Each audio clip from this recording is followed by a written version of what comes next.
in last session we have studied what do you mean by tokens and what are various tokens, after that Java statements and various data types available in Java. So in today's session we will just start with scope of a variable in Java programming.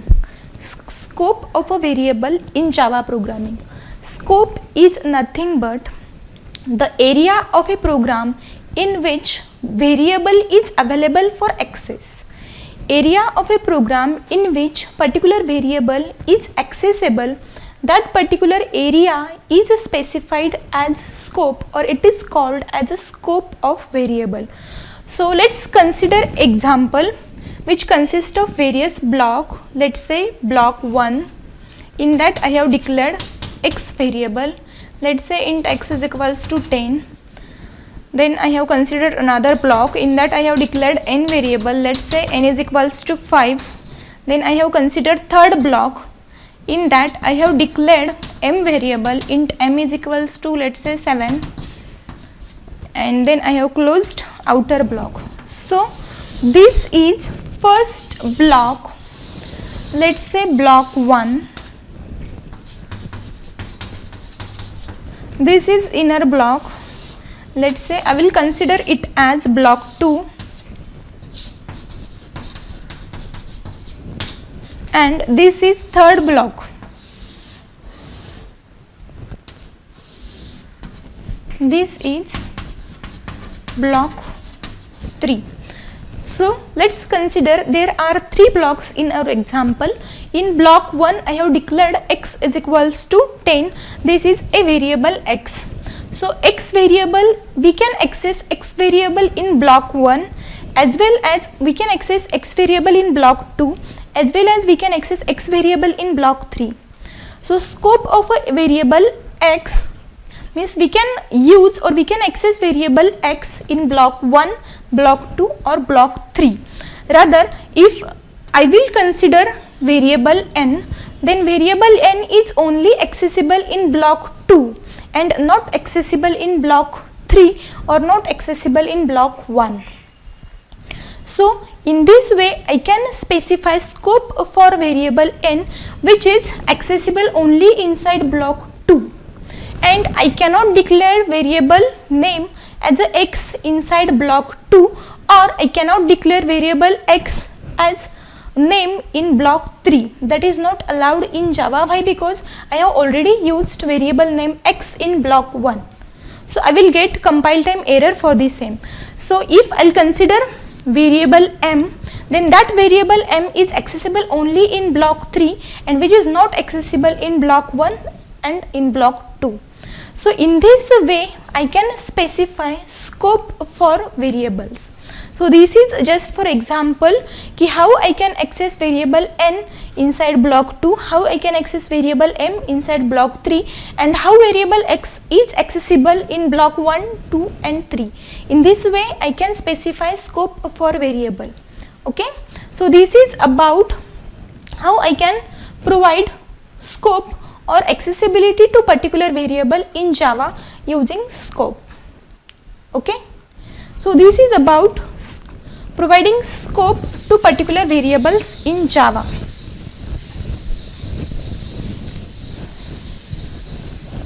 Next concept,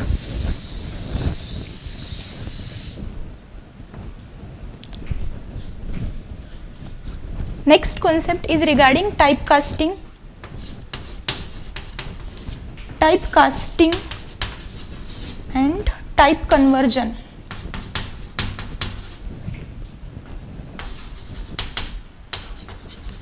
Typecasting and type conversion. So what is the concept of typecasting? Type is nothing but various different data types. For example, integer, for example byte, for example character, short, double, float.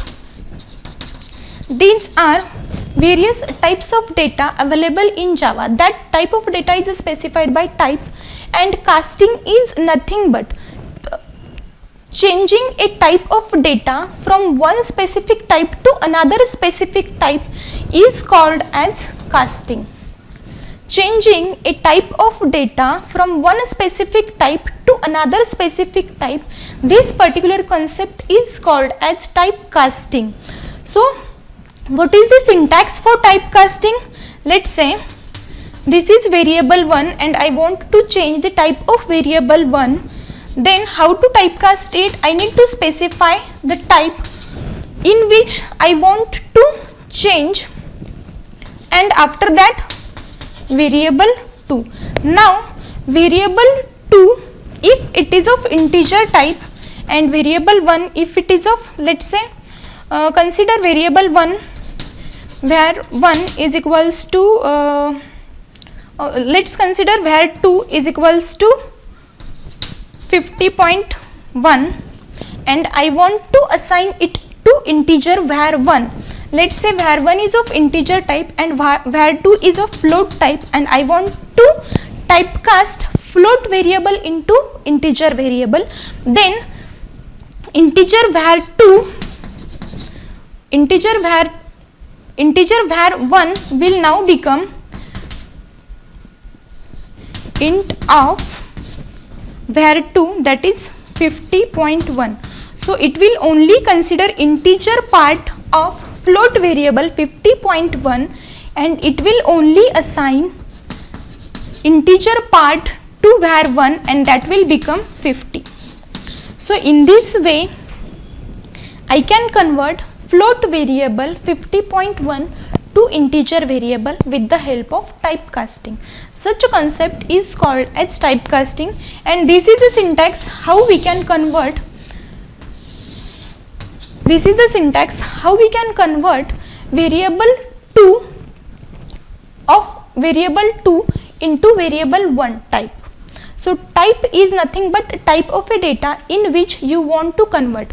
If it is integer, you are converting this particular var 2 into integer type. So your var 1 should be of integer type. Why? Because you are assigning that to var 1. If you want to convert var 2 into float, your type will be of float type. If you want to convert it into double, your type should be of double type. Okay, in this way we can convert a variable from one type to another type. So this concept is called as typecasting. Okay, so if we will use typecasting, then there may be data loss. Now if I am converting float variable to integer variable, my fractional point, that is 0.1, will be lost. So if I will convert double type to integer type or float type to integer type, the fractional data will be lost. So there is a data loss of fractional part. I can't save that part, that will be lost.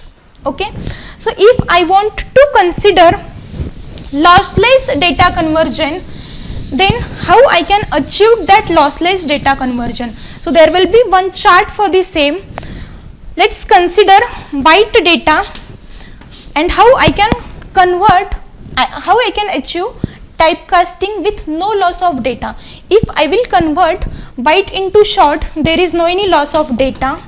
If I will convert byte into short, after that integer, character, float, long and double, there is no any data loss. If I will typecast byte of data, byte to short, int, char, float, long and double, there is no any data loss.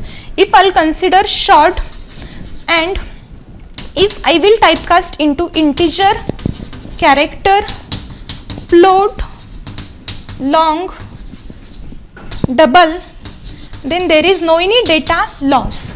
If I'll consider character, then I can use typecasting into integer, float, long and double, there is no any data loss. Then integer I can convert into float, long and double. Then I can convert float into long double, long into double.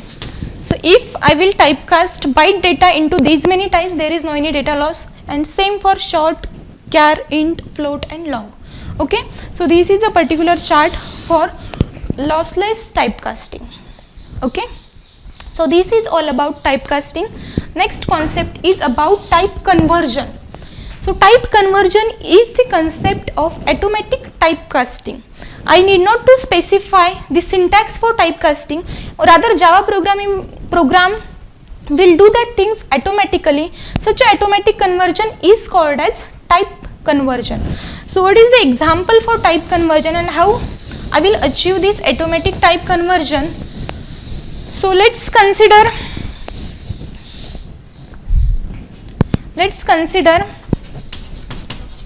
byte b is equals to 10. Let's consider an example. Byte b is equals to 10, and let's consider integer I is equals to b. Now b value is assigned to integer variable I. Now b value is assigned to integer variable I, but type of b is different. B is of byte type and I is of integer type. So how I can assign byte to integer? So this particular thing is called as automatic type conversion. So byte will be automatically converted to integer type, and that will be assigned to integer variable I. So that particular automatic conversion is called as type conversion. So this particular concept is called as type conversion. So whenever I will assign longer data types to smaller data types, that particular concept is called as widening or promotion, and whenever I will assign smaller data types to longer data types, then that particular concept is called as narrowing. So these two concepts are present in type conversion. So this automatic conversion is done by Java programming, or let's say simple Java virtual machine. So this automatic conversion is called as type conversion. So this is the concept of type conversion. So let's take one example for typecasting. Consider one class casting. In that, consider public static void main,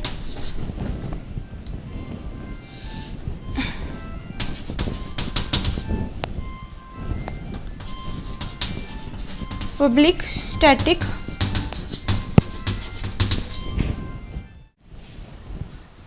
I think we were discussing about type conversion. Type conversion is nothing but automatically assigning type of one data to another data. So in the type conversion is automatically done by Java programming, or that can be done with the help of JVM. And assigning smaller type to larger one, this concept is called as widening, and there is no any data loss in widening. And reverse, that is assigning larger type to smaller one, is called as narrowing. These two concepts are available in type conversion, which is nothing but that is available in typecasting. In case of narrowing, there is a data loss, but if we will use widening, then there is no any data loss. Assigning smaller type to larger one is known as widening, or it is also called as promotion, and assigning larger data type to smaller one is called as narrowing. In case of narrowing, there is data loss, but if we will deal with widening, there is no any data loss. Okay, so this is about type conversion, and then next we will see one example of typecasting or type conversion with the help of Java program. So consider one class, let's say class casting. In that, consider main method public static void main, inside that string args array, inside that declare one variable, let's say int int a and double b is equals to 50.10, double b is equals to 50.12. okay, and now I want to assign this double value to integer variable a, then I need to typecast it. So before that I will display both, I will display double value on screen. Double value is equals to in variable b, so it will display 50.12 on screen. Now typecast it. A is equals to int, which is nothing but type of var2, which is nothing but b. So now it will consider b 50.12, typecast it into integer and assign it to variable a, and now display value of variable a on screen, which is integer casting value. Integer casting value is equals to in variable a. Now the value of variable a will be 50 and it will only truncate fractional part. It will not display 0.12 on screen, it will only assign 50 value to a variable and it will display that value on screen. Reverse, consider another example. Let's say int c is equals to 100 and double d is another variable, and now display value of integer on screen, that is integer value is equals to in variable c, and now typecast this integer into double. So d is equals to double of integer c. So now 100 will be converted to double and that will be 100.0 and value is assigned to d variable, and if you will display it on screen, if you will display it on screen, it will be value double value, double casting value is equals to, and it will be saved in d variable and you need to display it on screen. So it will display just 100.0 on screen. So in this way I have converted integer variable into double and double variable into integer. In the same way you can convert byte into integer, byte into character, byte into short, and into any types. So integers can be converted into any types, and again real variables also can be converted into any types, but we cannot convert it into boolean type. So integers can be converted into any of the four types, or in float or in double, but that cannot be converted into booleans. Again float and double can be converted into any types, but that cannot be converted into boolean type. Okay, so this is all about typecasting and type conversion. So you need to close bracket of main, you need to close bracket of main, and you need to save this program by using casting.java extension. For compilation java c filename.java, for execution java filename, after that enter, you will get the same result on screen. So this is all about typecasting and type conversion.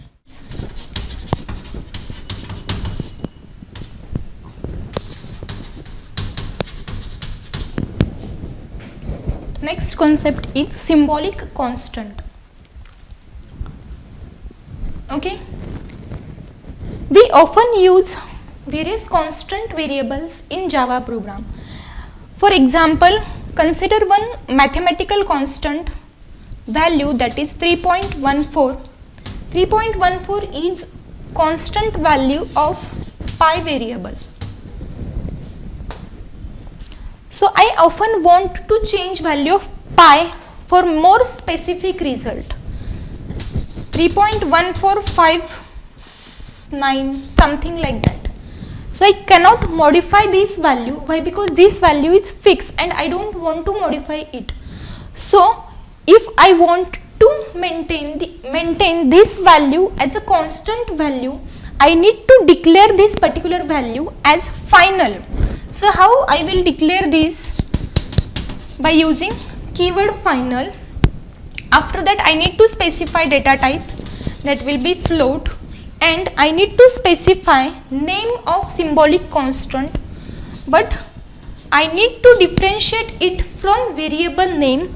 So it is good practice to write down the names of symbolic constant in capitals. Actually this is not rule, but this is good convention that you can use symbolic constant's name in capitals so that you can differentiate it from variable name. Final float pi is equals to 3.14. So this value will be final. Anyone can't modify this value, and you can consider this same value during whole program execution. So in this way I can declare symbolic constant. So this is one example. If I want to consider total number of students, let's say total number of students, that is strength is equals to 50, and if I want to consider the total marks of student is equals to 100, and I want to assign symbolic constant name to this, then how I can declare it? Final integer strength, final integer strength is equals to 50. So no one can edit it or no one can modify it. And again final float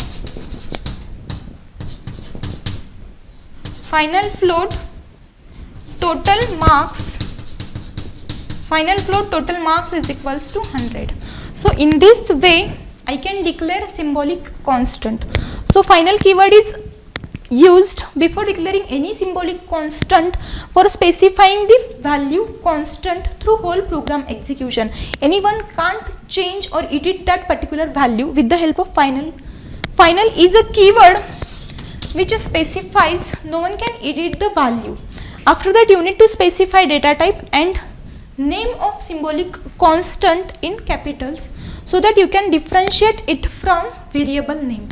So in this way you can use symbolic constant in program. Okay, so this is a small concept of symbolic constant in Java. Okay, so next thing is regarding, next concept is how to access or how to, next concept is regarding getting variables on screen, getting variable values on screen, or getting variable values or displaying variable values on screen. Next concept is regarding getting values of variable or accessing values of variable on screen. So values of variables can be declared or displayed with the help of print method or println method. With the help of print method it will only print values and cursor will remain on the same line, it will not move to the next line.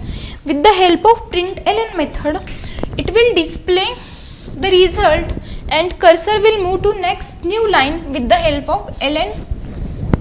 ठीक है, cursor will move to next new line in println method, and in only print method it will only displays values and remain on the same line. So how I can use this print and println method? So I will just declare one simple class. Let's say class getting. In that declare public static void main provide string args array. Consider it as public static void main in bracket string args array. String args for storing arguments array. Inside that declare integer I and integer j. Okay. For I is equals to 0, I is less than or equals to 9, I plus plus. For j is equals to 0, j is less than or equals to I, j plus plus. Inside that, display one space, that is system.out.println. Only double inverted quote means it will display one blank space on screen. After that, display value of j on screen, that will be system.out.println. You need to display value of j. So display value of j and close bracket. After value of j you need to add 1/n. So system.out.println,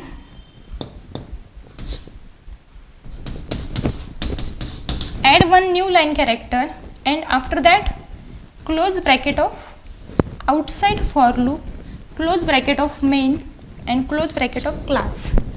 So in this it will first display one value on screen, after that it will display 2 2, after that it will display 3 3 3, after that it will display 4 4 4 4, and likewise till I is less than or equals to 9. It will display 1 on first line, 2 2 on second line, 3 3 3 on third line, and till it will continue till I is less than or equals to 9. So in this way I can get the values on screen with the help of print and println method. So system.out.println, it will display value of j on screen. It will add simple one space on screen. System.out.println /n, it will only just add new line character for displaying the result on next new line. So in this way I can access the values of variable on screen, and this is the concept of loop or iteration.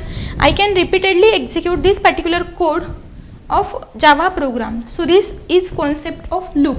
This is initialization, this is condition checking, and this is increment and decrement operator. Okay, and this is another for loop inside this particular thing. This particular concept is called as nested for loops. And this is about how we can access the variables in Java program. Okay. Okay. So next concept is regarding default values assigned to variables. Next concept is regarding default values assigned to variables.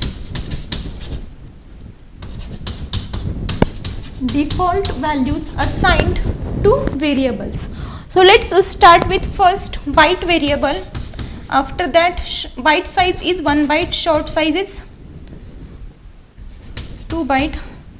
After that int 4 byte, long 8 byte, float 4 byte, and double. After that character. After that reference. Okay, these many variables are available in Java program. So byte default value is nothing but if I have declared only a byte variable and I have not initialized any value to byte variable, I have not yet assigned value to byte variable, then by default byte variable will store 0 value into it, that is byte of 0. Short variable will again save 0 value into it, that is short of 0. Int variable will store 0 value in it. Long variable will save 0L, that will be capital L or small l. Float will save 0.0f. Double will store 0.0d. Character will store null character. Reference will store null reference.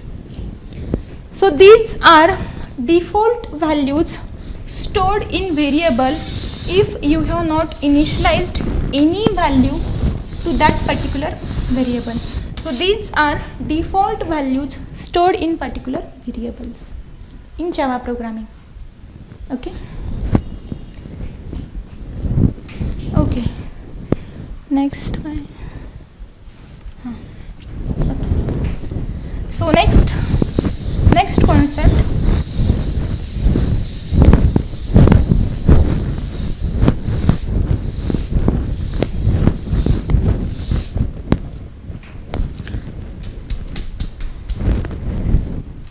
next is very interesting concept.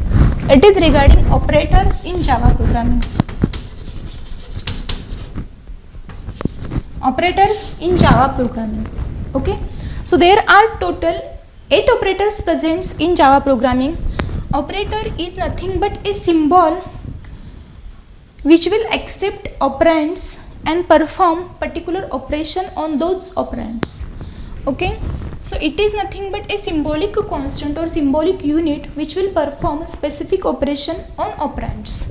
So operators are divided into 8 different types. First one is arithmetic operators. Second one is relational operators. Third one is increment and decrement operator.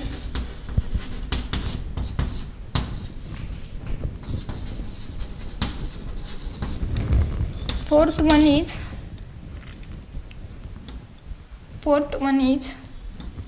logical operator.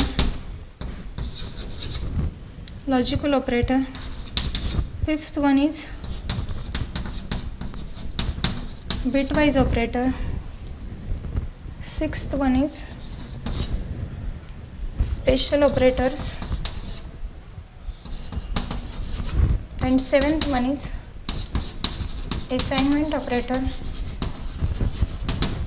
and one more is there, conditional operator. Eighth operator is conditional operator.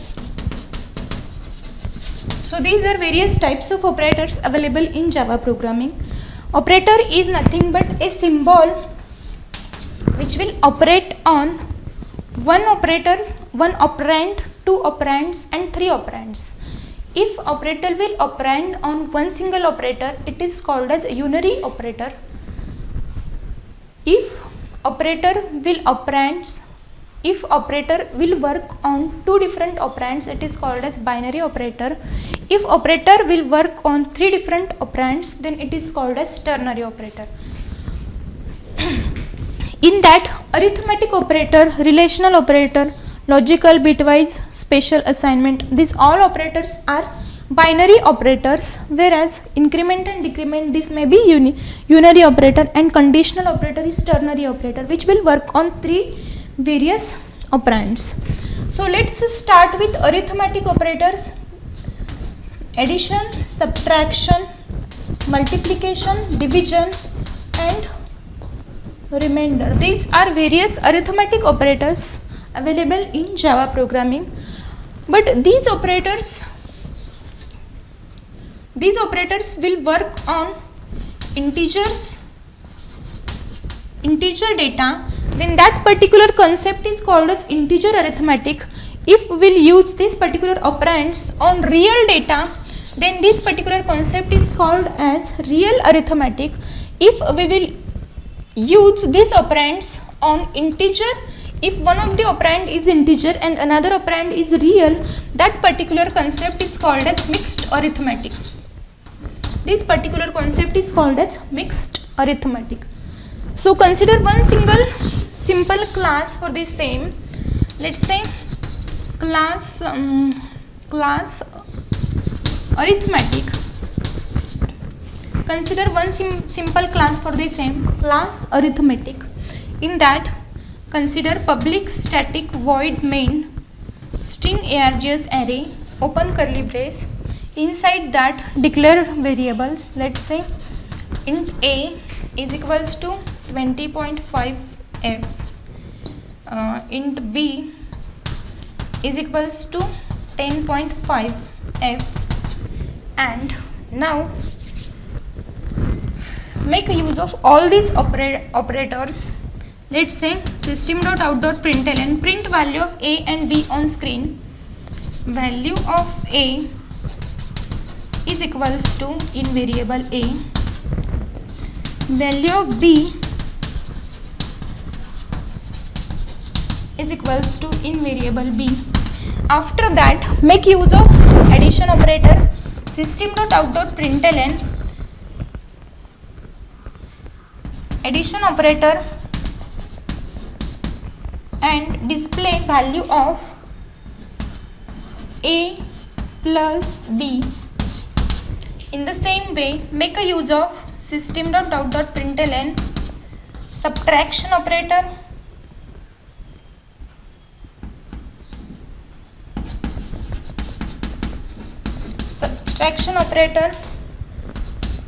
a minus b.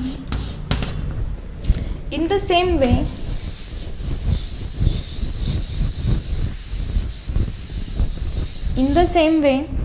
make a use of multiplication, system.out.println multiplication operator, and display value of a multiplied by b. Then display value of division operator, a division by b. After that, display value of remainder operator, a remainder b. In this way, I can use various arithmetic operator, plus, minus, multiplication, division, modulus. After that, I need to close value of main bracket. I need to close curly brace of class. I need to save this program by using arithmetic.java. For compilation, Java C arithmetic.java. For execution, Java space arithmetic, enter. It will display the result on screen, which will be for addition 25.5 plus 10.5, for subtraction 20.5 minus 10.5, and likewise for multiplication, division, and remainder. Okay, so this is about arithmetic operators. Relational operators. Next operator in Java, that is relational operator. There are various relational operators available in Java, that will be less than, greater than, less than equal to, greater than equal to, and not equal to. These are various relational operators available in Java.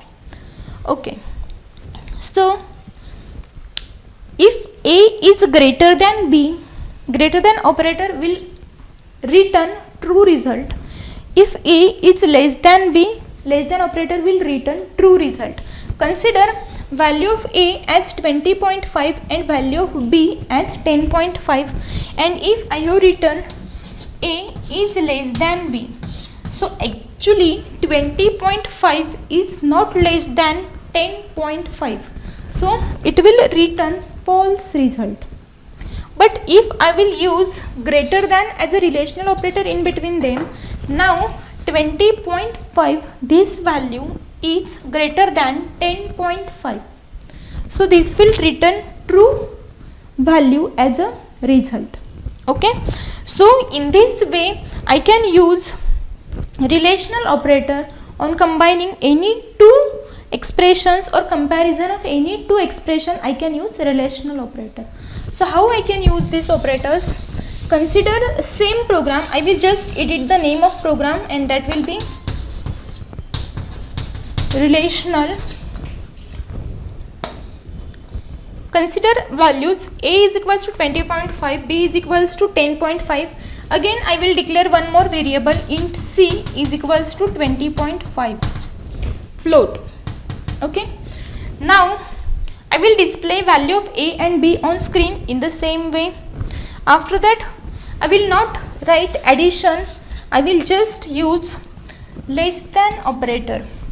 So if A is less than B, it will return. Now actually A is not less than B, so it will return false result on screen. For greater than operator, it will return true result on screen. I need to use A is greater than B in between them. So in this way I can use less than operator, in this way I can use greater than operator. Now if I want to compare two values, then how I can compare it? So this is nothing but equality operator. So if A is equals to B, it will return true or false result, or equality operator between A is equals to C, it will return true or false value, and not equality operator,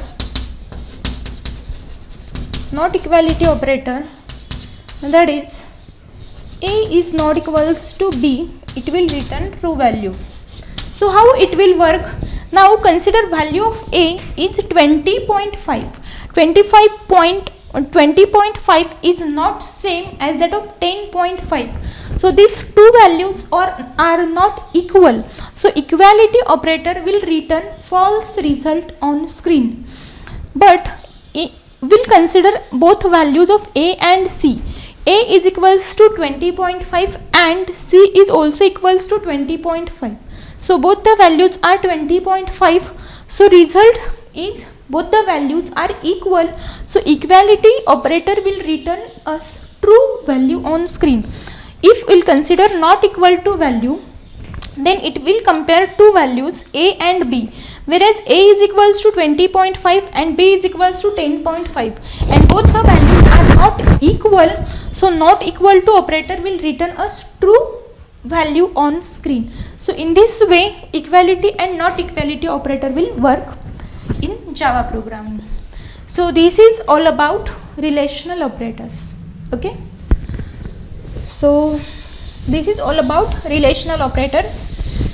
Third operator is nothing but increment and decrement operator.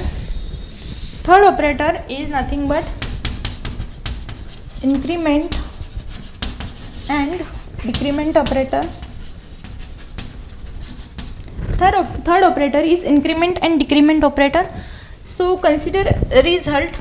Let's say consider a program class demo. In that consider public static void main string args array. Inside that consider int m is equals to 10 and n is equals to 20. Okay. After that display values of m and n on screen. System.out.println value of m is equals to system.out.println value of n is equals to display value of m and n on screen. Now make a use of increment and decrement operator. So let's say I will just declare another variable O, P and Q. O is equals to plus m. So plus m is nothing but pre-increment operator. Now display value of O on screen. System.out.println value of O is equals to, so value of m will be 10, n will be 20, value of O will become 11. Why? Because this is pre-increment. First increase the value of variable, after that assign it to variable. So it will increase value and that will be 11 by 1 and display O on screen. So it will display 11. Now post increment P is equals to n plus and display value of P on screen. So now value of P will become, value of P will remain same. Why? Because this is post increment. So it will first assign value and then it will increase. So this is difference between pre-increment and post increment. In case of pre-increment, it will first increase the value of variable and then assign it to variable. In case of post increment, first it will assign the value, afterwards it will increment the value.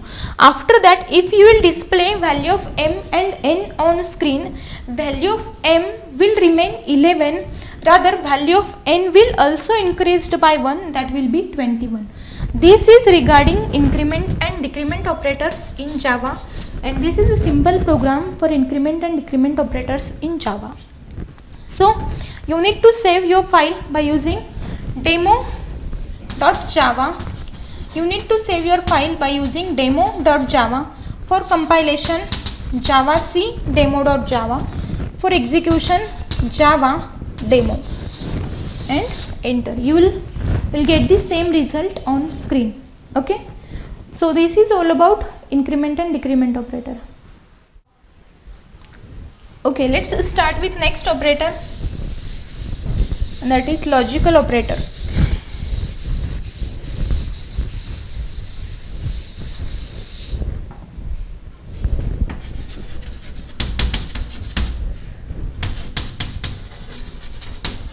Logical operator.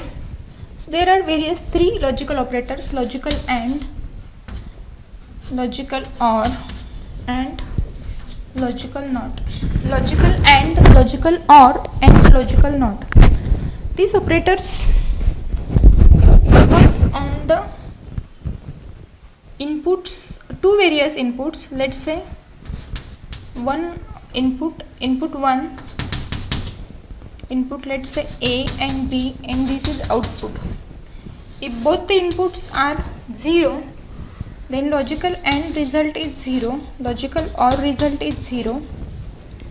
If 0, 1, then logical AND result is 0, logical OR result is 1. If it is 1, 0, then logical AND result is again 0 and it is 1. If it is 1, 1, then and then only logical AND result is 1 and logical OR result is 1. So it works on this concept of truth table. If both the inputs are 0, 0, then result of both AND and OR operators is 0. If any of the input is 1, then result of OR is 1 but result of AND is 0. If any of the input is again 1, OR result is 1 and is 0. If both the inputs are 1, then and then only AND and OR results are 1. So what do you mean by 1 and 0? 1 means true, 0 means false.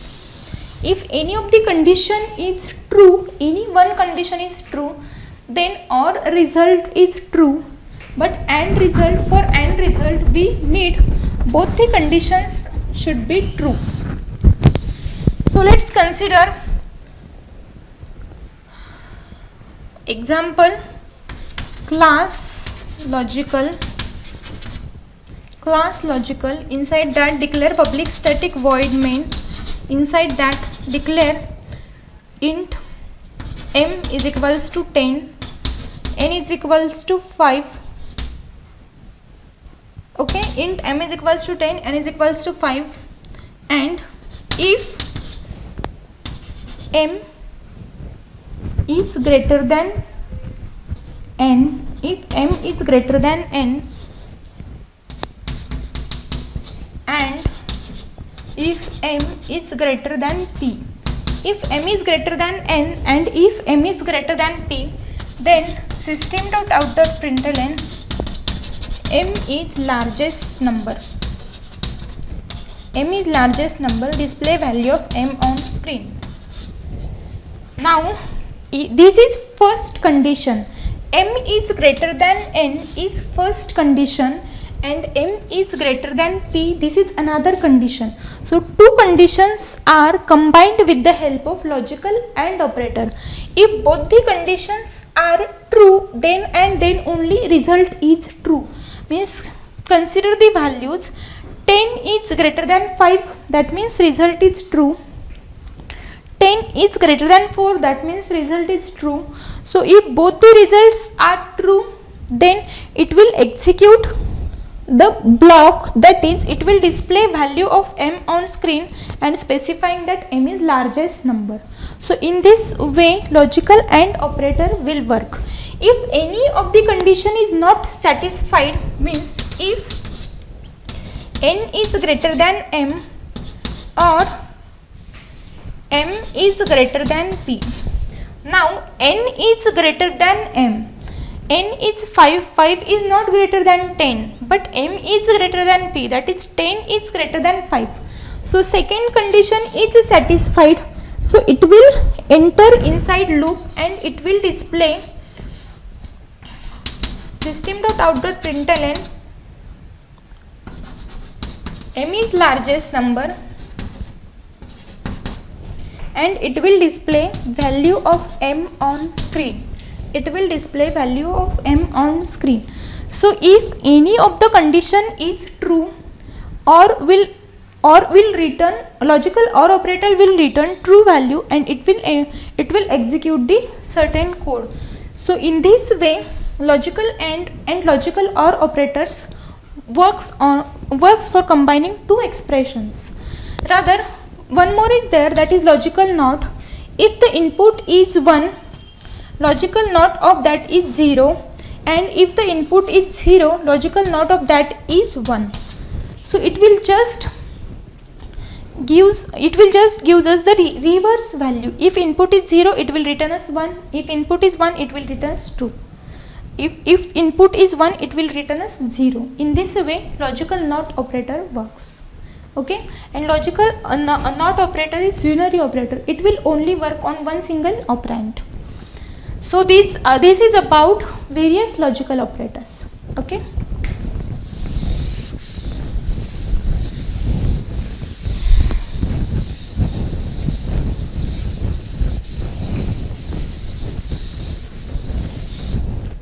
So next one is assignment operator.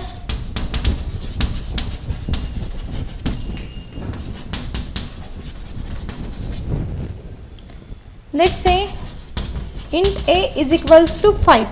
So this particular operator is called as assignment operator. 5 value is assigned to a variable. So in this way assignment operator will works. 5 value is assigned to a variable. In this way assignment operator will works. Let's say float b is equals to 500.1. So 500.1 value is assigned to b variable. So in this way assignment operator works. So right hand side value is assigned to left hand side variable. Okay, this is about assignment operator. Next one is conditional operator.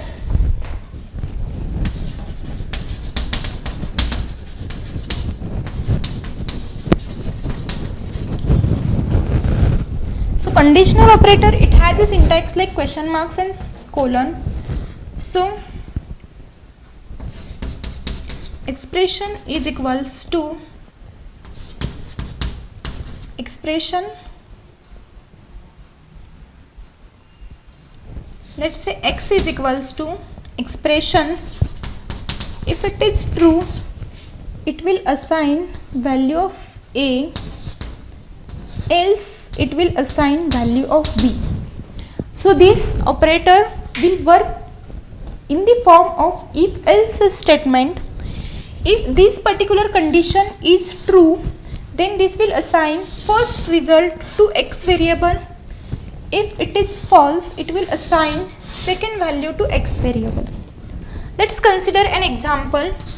A is equals to 50 and b is equals to 100 and expression is a greater than b.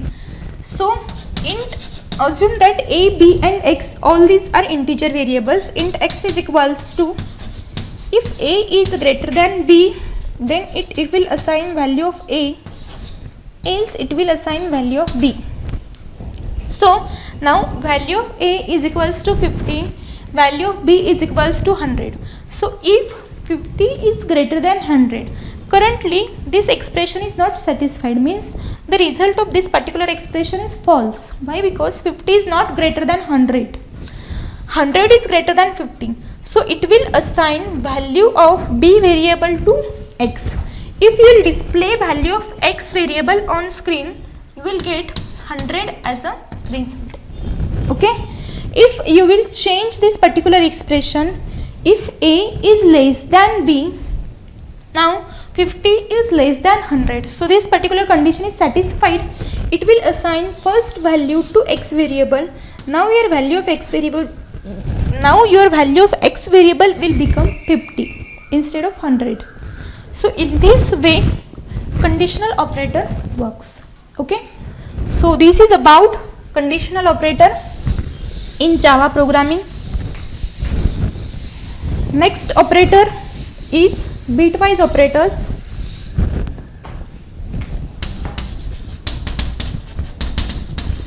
Bitwise operators.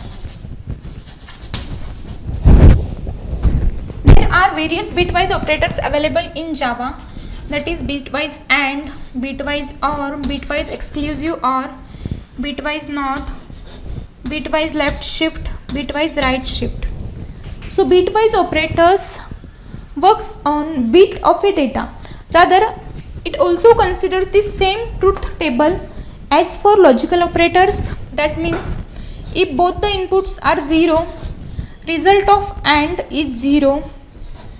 If any of the input is 1, result of AND is 0. If both the inputs are 1, result of AND is 1.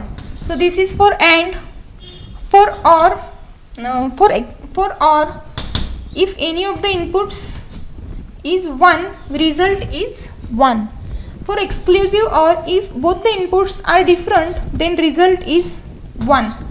For NOT, if input is 0, result is 1. For input is 1, result is 0. For left shift and right shift, we need to shift bits to left or shift bits to right by given position. So in this way bitwise operators works on bit of a data. Okay, logical operators works on expressions, rather bitwise operator works on bit of a data. Let's consider an example.